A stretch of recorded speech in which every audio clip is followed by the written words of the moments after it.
22 సంవత్సరాల వయసులో, అంటే అతి చిన్న వయసులో ఐపీఎస్ సాధించడం జరిగిందనమాట. అతని పేరు వచ్చేసేసి సఫీన్ హసన్. ఇతను కడు పేదరికంలో జన్మించడం జరిగింది. అంతేకాకుండా తను చదువుకుంటూ కూడా చాలా కష్టాలు అయితే పడడం జరిగింది.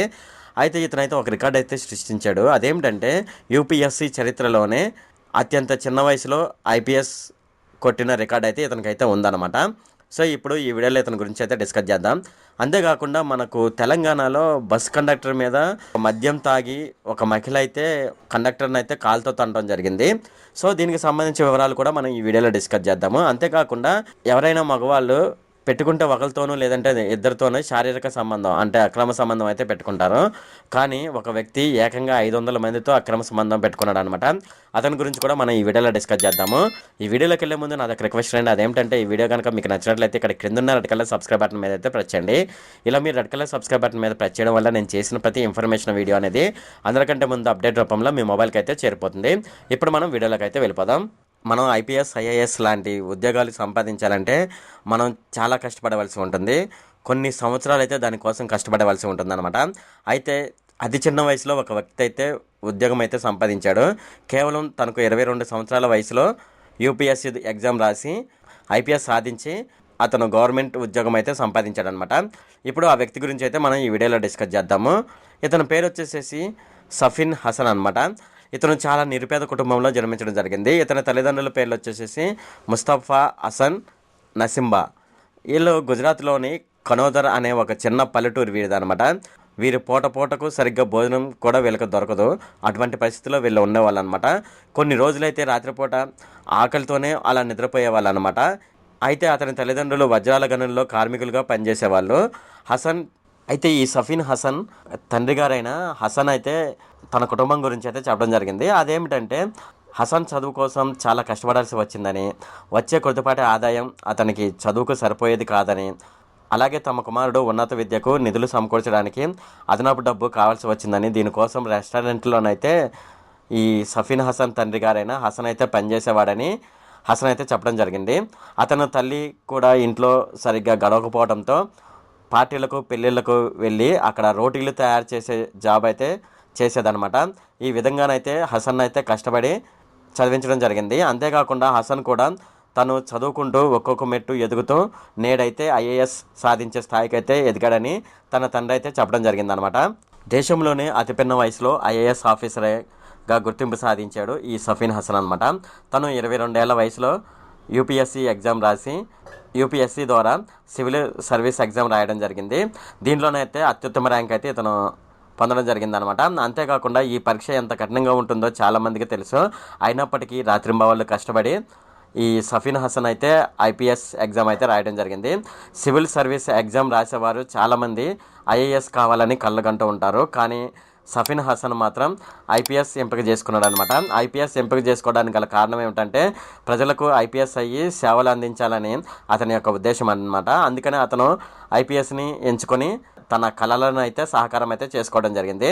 అయితే 2008లో యూపీఎస్సీ ఎగ్జామ్ రాసి ఆల్ ఇండియా స్థాయిలో 570 ర్యాంక్ అయితే ఇతను సాధించడం జరిగింది. తర్వాత ఐపీఎస్ అయ్యి 2019 డిసెంబర్ 23వ తేదీన జామ్నగర్ జిల్లా అసిస్టెంట్ సూపరింటెండెంట్ ఆఫ్ పోలీస్గా అయితే ఇతను బాధ్యతలు అయితే స్వీకరించడం జరిగింది. ఎట్టకేలకు తను అనుకున్న లక్ష్యాన్ని అయితే సఫీన్ హసన్ సాధించడం జరిగిందనమాట. అయితే సఫీన్ హసన్ కుటుంబం చూసుకున్నట్లయితే మీకు ఇంతకు ముందు చెప్పాను, అతను నిరుపేద కుటుంబంలో జన్మించడం జరిగింది. అయితే కొంతమంది ఉన్నతమైన కుటుంబంలో జన్మించి వాళ్ళ లైఫ్ కూడా ఉన్నతంగానే ఉంటుంది. అంటే ధనవంతులుగా పుడతారు, ధనవంతులుగానే వాళ్ళు ఎదగడం జరుగుతుంది అనమాట. కానీ ఎవరైతే నిరుపేద కుటుంబంలో పుడతారో వాళ్ళ జీవితం అయితే అంత ఆనందదాయకంగా ఉండదన్నమాట. చాలా కష్టపడి చదువుకోవాల్సి ఉంటుంది, అలాగే చాలా కష్టపడి పని చేసుకోవాల్సి ఉంటుంది అనమాట. ఉన్నత శిఖరాలు సాధించాలంటే కంపల్సరిగా అహోరాత్రాలు అయితే వీళ్ళైతే శ్రమించవలసి ఉంటుంది. సరిగ్గా ఒక్కొక్కసారి అన్నం కూడా వాళ్ళకి దొరకని పరిస్థితి. అటువంటి సమయంలో చాలామంది అయితే నిరుపేద కుటుంబంలో పుట్టి ఆ విధంగా చదువుకొని సఫీన్ హసన్ లాగా అయితే చాలామంది అయితే చదువుకోవడం జరిగిందనమాట. అయితే సఫీన్ హసన్ అయితే తను 22 సంవత్సరాలకైతే ఐపీఎస్ ఎగ్జామ్ అయితే సాధించడం జరిగింది. కానీ చాలామంది అయితే చాలా కష్టపడి అయితే రాత్రింబవళ్ళు చదువుతున్నారు. కానీ చాలామంది అయితే ఈ ఐపీఎస్ ఐఏఎస్ లాంటి ఎగ్జామ్లోనైతే ఉత్తీర్ణులు అవుతున్నారు. కానీ కొంతమంది అయితే కావడం లేదు. వాళ్ళ గురించి నేను చెప్పేది ఏంటంటే ఎవరు కూడా నిరాశపడకండి, బాగా అయితే చదువుకోండి. ఇలా చదువుకోండి, మీరు ఏదైతే లక్ష్యాలు సాధించదలుచుకున్నారో అదైతే సాధించండి. హయత్ నగర్ బస్ డిపోలోనైతే ఒక సంఘటన అయితే జరిగింది. అదేమిటంటే హయత్ నగర్ డిపో 1కు చెందిన కండక్టర్పై ఒక మహిళ మద్యం మత్తులో నానా బూతులు తిడుతూ దుర్భాషలు ఆడుతూ దాడికి పాల్పడినట్లు ఒక సంఘటన అయితే జరిగింది. ఇది ఆలస్యంగా వెలుగులోకి రావడం జరిగింది అనమాట. హయత్ నగర్ డిపో 1కు చెందిన హయత్ నగర్ నుండి అఫ్జల్గంజ్ రూట్లలో నడిచే 72 నంబర్ బస్సు సర్వీసులను అయితే ఒక మహిళ మద్యం సేవించి బస్సులోకి ఎక్కడం జరిగిందనమాట. ఈ క్రమంలో చిల్లర విషయంలో విధులు నిర్వర్తిస్తున్న సాదర బస్సు కండక్టర్తో చెప్పలేని మాటలతోనైతే బస్సు కండక్టర్తో నానా బూతులు తిడుతూ దుర్భాషలు ఆడుతూ చేత్తో కొడుతూ కాళ్ళతో తన్నుతూ ఇలాగైతే చేసిందనమాట. అయితే బస్సులో ఉన్న తోటి ప్రయాణికులు ఎంత వారించినా ఆ అమ్మాయి అయితే పట్టించుకోకుండా కండక్టర్పై దాడికి పాల్పడడం జరిగిందనమాట. అయినా ఒక మహిళ అనే గౌరవంతో సాదర్ కండక్టర్ సంయమనం పాటించడం Hayat Nagar bus depot RTC ఉద్యోగుల క్రమశిక్షణకు అయితే ఇదైతే అర్థం పడుతుంది. అయితే బస్సులో ఉన్న వాళ్ళు చెప్పే విషయం ఏమిటంటే ఇటువంటి వాళ్ళనైతే కంపల్సరీగా జైల్లో పెట్టాలని అయితే వాళ్ళైతే చెప్పడం జరిగిందనమాట. సో ఇదైతే మనకు హయత్ నగర్ బస్ డిపోలో హైదరాబాద్లోనైతే జరిగిందనమాట.